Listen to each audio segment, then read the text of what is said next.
Okay, so now we are going to discuss area of parallelogram in this module. In the last lecture, we have discussed about the area of triangle. I hope you have watched that video. That is important to see that video because in a parallelogram is a kind of extension of the triangle. How? We will see now. देखिए, सबसे पहली बात, parallelogram is a quadrilateral and it seems to be like this. कैसा दिखता है? ऐसा दिखता है. A, B, C, D. ये है एक पैरेललोग्राम. मैं आपको जस्ट क्विक रिकैप करा रहा हूँ. पैरेललोग्राम की मेरी एक वीडियो और बहुत अच्छे से एलैबोरेटली एक्सप्लेन्ड है उसकी सारी प्रॉपर्टीज के साथ. Parallelogram is a quadrilateral in which opposite sides are equal and opposite sides are parallel. That means AB is equal to CD, AB is parallel to DC. Likewise, AD is equal to BC and AD is parallel to BC. ये है आपकी एक property. दूसरी property क्या है? Opposite angles are equal. Opposite angles are equal. तीसरी important property क्या है? Diagonals of a parallelogram bisect each other at 90 degrees. ये तीन चार इंपॉर्टेंट प्रॉपर्टीज है पैरेललोग्राम की. This video is limited to the area of the parallelogram. Okay, so like I said before, it is an extension of the triangle. मतलब क्या है इसका? देखिए, जैसे मान लीजिए ये एक डायगोनल है. ये क्या है? डायगोनल. जब हम डायगोनल बनाते हैं ना पैरेललोग्राम का, तो क्या हमको ये दिख रहा है कि ये पैरेललोग्राम दो ट्रायंगल्स में डिवाइड हो गए? Can I say that? Okay, ठीक है. जो जिन्होंने कॉन्ग्रुएंसी ऑफ ट्रायंगल्स पढ़ा है, जो बच्चे क्लास 7th और 8th में, उनके लिए somehow it is difficult, but class 7 में भी कॉन्ग्रुएंसी पढ़ाया गया है. सो कॉन्ग्रुएंसी इस ट्रायंगल को मैं बता देता हूं किस तरीके से ये दोनों ट्रायंगल्स कॉन्ग्रुएंट है. देखिए, ये कॉमन साइड है, ये साइड इसके बराबर है, ये साइड इसके बराबर है. सो कॉन्ग्रुएंसी ऑफ ट्रायंगल एक चैप्टर है क्लास 7th में, क्लास 9th में, और उसके अबव तो आपको है. सो by triple S these two triangles are congruent. Yes or no? Yes sir. ठीक है. अब अगर मैं इस पे और इस पे क्या करूं? परपेंडिकुलर्स ड्रॉप करूं. If I drop perpendiculars, तो मैं इन दोनों ट्रायंगल को भी congruent प्रूव करके by CPCD corresponding parts of congruent triangle से ही कह सकता हूं कि this line is equal to this line. Okay? तो अगर this line equal to this line है, तो basically अगर मान लो ये मेरा 1 है, ये मेरा 2 है, ठीक है, तो मैं क्या कह सकता हूं? एरिया ऑफ पैरेललोग्राम, पैरेललोग्राम क्या बोल सकता हूं? Area of parallelogram is equal to area of triangle ADC. Ruhi, सही बात है? मैंने इस पैरेललोग्राम को दो हिस्सों में तोड़ दिया, दो ट्राइंगलों में तोड़ दिया, राइट? अभी लास्ट मॉड्यूल में हमने पढ़ा कि area of triangle is nothing but half into base into height. Can I write half into base into height?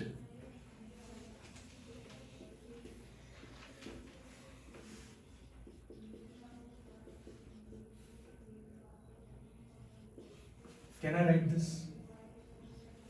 Half into AC into BN. इस वीडियो के अंदर right now I cannot explain fully that DM equal to BN, but congruency of triangle का एक playlist के अंदर मैंने पूरा module बना रखा है जिसके अंदर you can see clearly how it becomes equal. Basically मैं आपको बस in a crisp manner बता सकता हूँ कि if you prove these two triangles congruent, तो by CPCD corresponding parts of congruent triangles DM equal to BN. तो अगर मैं आपको एक बात बोलूँ कि जो DM है वो BN है in a parallelogram, है ना? शॉर्ट में आप पैरेललोग्राम को ऐसे भी लिख सकते हैं, two sides of parallel lines and GM. Okay, that is parallelogram. अब मुझे आप बताइए, हाफ एसी डीएम 2 टाइम्स आ रहा है, इसको अगर आप प्लस करते हैं तो क्या आएगा? बेसिकली हाफ हाफ कट गया, हाँ या ना? Yes sir. तो ये हाफ हाफ कटने से क्या हो जाएगा? AC into DM. यही मेरी एरिया होगी. 2 टाइम्स आ रहा है ना ये भाई, ये और ये इक्वल है. This part and this part is equal. So basically हम लोग क्या बोल सकते हैं? हम लोग ये बोल सकते हैं, अब हमारा कंक्लूजन क्या आ रहा है कि अगर कोई पैरेललोग्राम है हमारे पास, तो what is the conclusion? Conclusion देखिए क्या है कि हमारे पास एक पैरेललोग्राम है A B C D.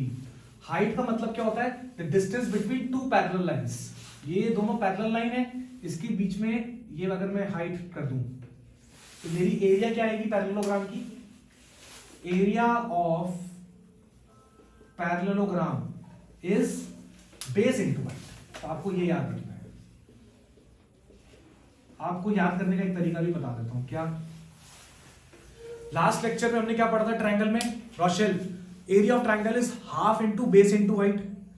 Parallelogram is having two triangles ना, हाफ प्लस हाफ कितना होता है? 1। तो वो हाफ वाला फैक्टर गायब हो गया, बेस इनटू हाइट रह गया, पर हाफ फैक्टर क्यों गायब हो गया सर? क्योंकि दो ट्रायंगल्स हैं। Parallelogram is a summation of two triangles.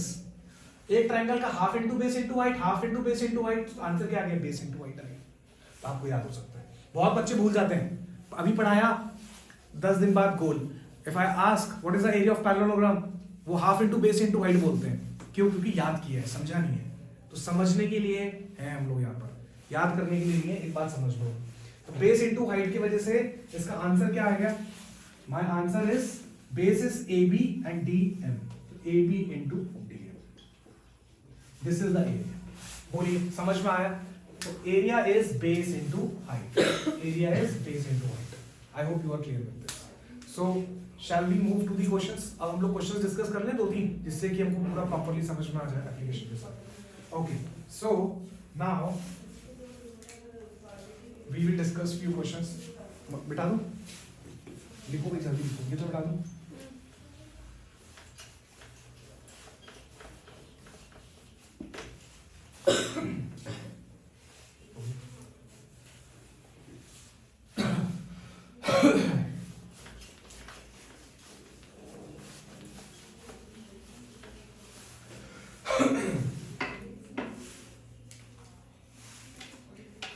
Okay. Now find the area of parallelogram. Simple सा क्वेश्चन करते हैं हम लोग। Find area of parallelogram. This is parallelogram. अगर whose one side is 25 decimeter, whose one side is 25 decimeter, अगर एक side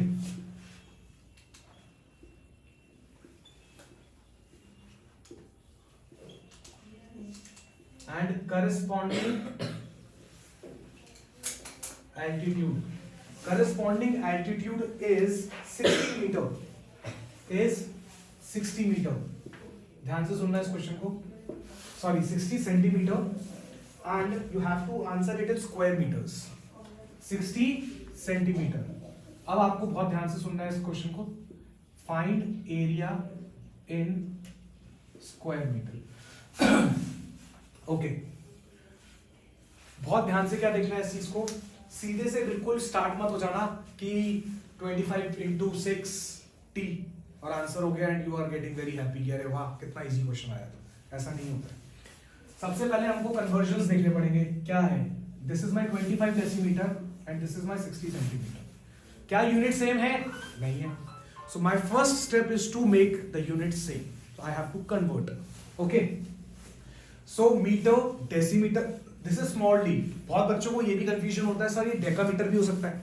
एक बात ध्यान में रखो, मीटर के ऊपर वाले जो है किलोमीटर, हेक्टामीटर और डेकामीटर, इनका जो फर्स्ट अल्फाबेट होता है वो कैपिटल से शुरू होता है, क्योंकि नीचे वाले छोटे हो जाते हैं ना, इसलिए छोटा होता है। सेंटीमीटर को बड़ा सी लिखते हो, छोटा सी लिखते हो, छोटा सी।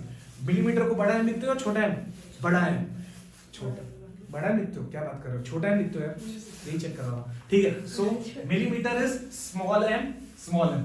इसी तरीके से डेसीमीटर, डेसीमीटर को भी आप क्या लिखेंगे? छोटा है, that means it is a category below metre. So ये चीज क्लियर हो गई? गुड बात। सो 25 डेसीमीटर को अगर सेंटीमीटर में कन्वर्ट करेंगे तो क्या होगा? हंसो बाद में, आंसर बताओ पहले। Multiplied by 10। गुड गुड रोही। सो मेरी एक साइड मान लो बेस, क्योंकि उसके ऊपर एक एल्टीट्यूड खड़ा है, उसके ऊपर एक एल्टीट्यूड खड़ा है, तो वही मेरा बेस हो गया। जिसके ऊपर एल्टीट्यूड खड़ा होगा वही बेस हो जाएगा। तो एल्टीट्यूड जो बेस है मेरा 25 डेसीमीटर, इसको मैं क्या लिख सकता हूँ? 25 into 10 which is equal to 250 centimeter. Then altitude आपका सॉल्यूशन है, एल्टीट्यूड इज 60 सेंटीमीटर। सो मेरी एरिया क्या होगी? Base into altitude, 250 into 60. 15,000 centimeter square. But the question is you have to find area in square meter. Answer क्या है? आपको area निकालना है मीटर स्क्वायर में, जबकि ये क्या है? सेंटीमीटर स्क्वायर में. अब एक बात और ध्यान में रखिएगा जो बहुत बच्चे कमेंट करते हैं mistake. Everybody knows 1 centimeter is equal to 1/100 meter. This all you know. ध्यान यहाँ देना है रोशन, यहाँ पे ध्यान ये देना है कि ये सेंटीमीटर स्क्वायर है और सेंटीमीटर स्क्वायर से मीटर स्क्वायर पे कूदना है मुझको. तो इसका मतलब मुझे क्या करना पड़ेगा? सेंटीमीटर स्क्वायर मतलब क्या होता है? 1 सेंटीमीटर इंटू 1 सेंटीमीटर. स्क्वायर का मतलब क्या होता है? 2 times multiplication, that means 1/100 into 1/100. अगर मुझे इसको कन्वर्ट करना है तो 15,000 डिवाइडेड बाय 100 नहीं करना है, 2 बार 100 से मल्टीप्लाई करना है. अगर एक बार 100 से मल्टीप्लाई किया you will get 0 marks in the exam. This is a basic mistake. हाँ बताओ sir. If we convert dm into decameter into meter, decimeter, decimeter into meter, then you have to divide by 10. do divide by 10. Sir ऊपर जा रहे हैं ना, metre के नीचे decimetre क्या होता है? What is the rule? Meter, decimeter, centimeter. तो डेसीमीटर से अगर हम ऊपर जा रहे हैं तो डिवाइड बाय 10 और इससे नीचे जा रहे हैं तो इनटू 10. तो हम लोग सेंटीमीटर में कन्वर्ट कर रहे हैं इसलिए हमने इनटू 10 किया. Okay sir. When we go down we do multiply, when we go up we do divide. Okay sir. Okay, so cut कर दो. 3 0 तो ये गए. You are left with 1.5. 1.5 meter square is my answer. बोलिए समझ में आया? तो ये question point of conversion, unit conversion सिखा रहा है आपको. इस क्वेश्चन के अंदर सबसे इंपॉर्टेंट पार्ट क्या था? Unit conversion. कौन सा वाला? ये वाला. I am highlighting. जो बेसिकली बच्चे गलती करते हैं, चाहे वो जल्दी में मान लो या उनको पता नहीं होता है, जो भी रीजन मान लो, but students do commit these mistakes. Even I have seen the students of class 10th they commit mistake. Centimetre square को अपॉन 100 लिख रहे हैं. सेंटीमीटर क्यूब आ जाएगा तो अपॉन 3 बार 100 से डिवाइड करना पड़ेगा. ये बात को आपको ध्यान रखनी है. Okay, now let us do the next question.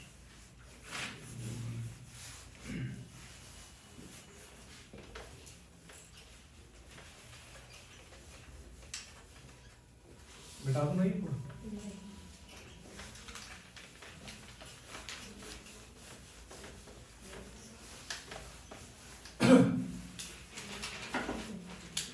Okay, now my next question is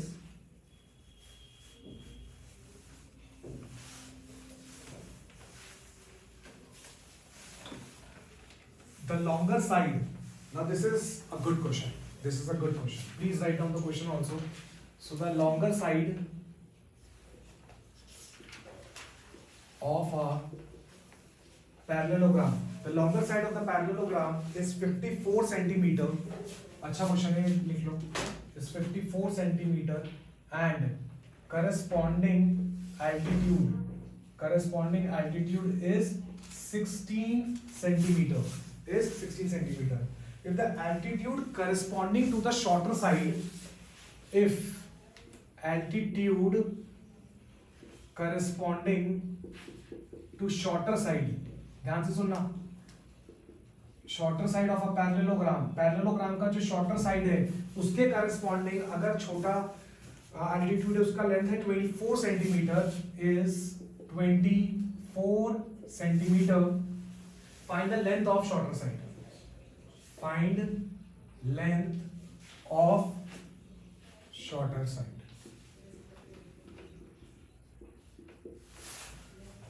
तो स्टूडेंट्स इस क्वेश्चन को आप देखेंगे ढंग से and it's a good question. Please make it a important question. Exam में पूछा जाता है क्वेश्चन. पैरेललोग्राम है तो चारों साइडें बराबर तो नहीं होने वाली हैं. एक पेयर बड़ा होगा और एक पेयर छोटा होगा. But obvious. ठीक है, तो अब हम लोग क्या करते हैं इस क्वेश्चन में, बनाते हैं इसको.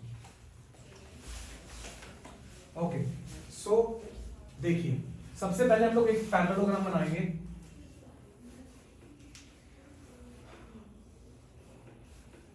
A B C D. This is my parallelogram. Suppose AB is longer than AD. ये जो हमारी साइड है मान लेते हैं, कोई कुछ भी कर सकते हो तुम. You can take a reverse case also, vice versa, that AD is greater than AB, but I am taking AB as a longer side for my sake of convenience. इससे मेरे को थोड़ा सा easy रहेगा एनालिसिस करने में. Otherwise, no matter, उसने कोई डिफाइन नहीं किया है. इसने कोई डिफाइन नहीं किया. अगर आपको ज्यादा करना है तो you can take AD as a longer side also, no problem. Okay, चलिए. अब ये 54 सेंटीमीटर है आपका, है ये नहीं है? Yes sir. Now if we drop a perpendicular like this, तो कितना होगा altitude? ये 16 सेंटीमीटर होगा. Now अब वो क्या बोल रहा है, ध्यान से सुनना. If the altitude corresponding to the shorter side, अगर shorter side का altitude मतलब distance होगा ये वाला इसके बीच में, ये दोनों पैरेलल लाइंस हैं आपकी, इसके बीच में डिस्टेंस क्या होगा, ये वाला होगा. मान लो ये मैंने बना दिया, ठीक है, ABCD है ना, ये F मान लो, ये E मान लो. बोलिए समझ में आ रहा है? ये ड्राइंग समझ में आया नहीं आया? DE, Rochelle, DE is an altitude corresponding to the longer side. DF is an altitude corresponding to the shorter side. ये सबको समझ में आ गया क्वेश्चन में? Yes. बस. Now anybody, please wait. Anybody, anyone, can you answer me कि how one should proceed for this question? Raise your hand. किसको लग रहा है कि हम बता सकते हैं तो please you can share your thought. बताइए, बताओ. सो इधर देखिए एक बार सॉल्यूशन. एरिया ऑफ पैरेललोग्राम क्या होता है? Base into height. Base into height. तो मैं एक साइड से, अगर मैं यहां से देखूंगा, इफ आई स्टैंड हियर, देखिए अगर मैं यहां से देखूं, अगर मैं यहां खड़ा हो जाऊं, यहां से मैं देखूंगा तो मैं क्या बोलूंगा कि मेरी एरिया क्या होगी, 54 इंटू 16 होगी. हाँ है ना? If I see from AB side तो माय एरिया इज 54 इंटू 16. अब तुम यहाँ कहीं से भी देखो, चाहे AB पे खड़े होके देखो, चाहे AD पे खड़े होके देखो. Wait 2 minutes. कहीं भी खड़े होके देखो, area will be same. Area will be same. तो एरिया मैं कैलकुलेट कर चुका हूं. इस पैरेललोग्राम की एरिया क्या है? 54 इंटू 16. चाहो तो मल्टीप्लाई कर लो, but no need to do that. क्यों नहीं है? अगले 2 सेकंड में पता चल जाएगा. अब मैं अगर AD पे खड़ा हो जाता हूं, if I stand along the AD, then क्या होगा? Area of parallelogram. Area of parallel also, क्या आप लिख सकते हैं? ऑल्सो. ऑल्सो में क्या लिखेंगे? Area of parallelogram is equal to, what is my base now? AD into DF. AD into DF. Altitude corresponding to the shorter side is 24 centimeter. That means DF is given to you. This is DF. DF आपको दिया हुआ है कि shorter side के corresponding क्या है? ये है. तो मैं इसमें यहां लिख दूं AD into 24. जो ये मेरा फर्स्ट इक्वेशन है और जो मेरा सेकंड इक्वेशन है, दोनों equation he area of parallelogram को रिप्रेजेंट कर रहा है. और दोनों आंसर सेम देने चाहिए. दोनों का आंसर सेम होना चाहिए ना? नहीं होना चाहिए? Yes sir. Yes sir. Obviously. So can I equate these two equations? Yes, we can equate. So 54 into 16 is equal to 24 into AD. So AD is equal to 54 into 16 upon 24. मैंने इसलिए cut नहीं किया था because I knew it कि ये fractions में आने वाला है. 2 minutes बस. 4 4s are 60. 54 into 2 upon 3 आपका आ जाएगा 36 centimetre. So 36 centimeter is the answer. It is your shorter side of a parallelogram. This is how you have to approach. I hope you are clear with this. Yes sir. ठीक है? Done? Rashid, if you can. Okay. So now this is the last question of the video. And find the area of the shaded region. ठीक है? ये वाला जो question है, इसके अंदर आपको ये जो शेडेड पार्ट दिख रहा है, इसका एरिया निकालना है. तो क्या करना पड़ेगा इसके लिए हमको? We have to do something. कैसे? एक चीज हमको ये दिख रही है कि शेडेड पार्ट की एरिया का तभी रीजन निकलेगा जब पूरा एरिया ऑफ रेक्टेंगल पता हो मुझे. एक बार, और कैसे निकलेगा, या फिर तुम कह सकते थे कि सर परपेंडिकुलर ड्रॉप कर दीजिए और इसके बाद क्या करिए, परपेंडिकुलर ड्रॉप करिए और half into base into height कर दीजिए, तो आंसर आ सकता था। तो there are two methods to do, so let me discuss the method one first. Method one में क्या होगा, आपको एक चीज दिख रही है कि एरिया ऑफ शेडेड रीजन क्या होगा, what is the area of shaded region, क्या मैं ये बोल सकता हूँ area of shaded region is equal to area of rectangle ABCD minus, आपको यहाँ पे दो राइट एंगल ट्रायंगल्स दिख रहे हैं ADE, ये क्यों 90 भी दिख रहा है, दिख रहा है नहीं दिख रहा, minus area of triangle ADE minus area of triangle BCE। पूरे रेक्टेंगल में से अगर मैं इन दो ट्रायंगल्स को माइनस कर दूं तो मेरे पास शेडेड ट्रायंगल बच जाएगा, ठीक है। Okay, so now area of rectangle we have discussed before that it is equal to length into breadth, so यहां पे लेंथ कितनी है मेरी 10, so 10 into 3, what is area of this, half into base, base is 4 into 3 minus half into 6 into 3, ठीक है। So 10 3s are 30 minus 2 2s are, this is going to be 6, so 30 minus 15 which is equal to 15 meter square। एक तो ये तरीका था, समझ में आना चाहिए इसलिए आपको दो तरीके बता रहा हूँ, सोचने के तरीके हैं, कभी कभी कोई भी मेथड कहीं भी काम आ जाए। मेथड टू क्या है, हम ये दिख रहा है हमको ट्रायंगल है, तो can I drop a perpendicular, एक परपेंडिकुलर ड्रॉप किया, इस एपेक्स पॉइंट से बेस तक का डिस्टेंस तो 3 ही रहने वाला है, तो इसका एरिया क्या होता है, half into base into height, half into 10 into 3, it is also equal to 15 meter square. तो ये और इजी आंसर, आपको ये दो मेथड्स बताए गए हैं, मुझे पता है कि ज्यादातर लोग यही सोच रहे होंगे कि method 2 is very easy to do, method 1 क्यों किया गया, the reason is you should know कि हम लोग, क्योंकि क्या होगा कुछ टिपिकल फिगर्स आ सकते हैं जिसके अंदर आपको एक फिगर का एरिया निकाल के दूसरा माइनस करना होगा, so it is just to make you aware with the method, okay, so thank you so much, I hope you have learned about the area of parallelogram in this module, so next we are going to discuss something more about the areas, so be tuned, thank you.